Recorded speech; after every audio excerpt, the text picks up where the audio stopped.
Hello everyone, welcome back. In this video, I will show you how to add USDC to Metamask.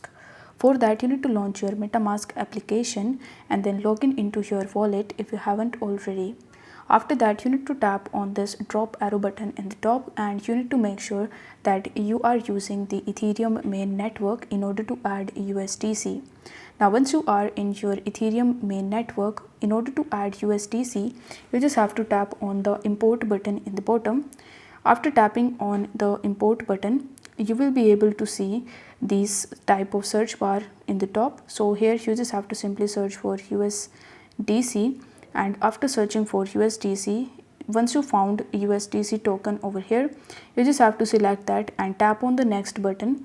On the next page, you will be able to tap on the import option.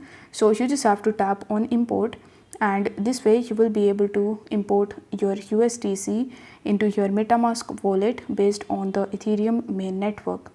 So I hope this video was helpful, and if it was, then don't forget to like the video and subscribe to the channel. Thank you so much for watching.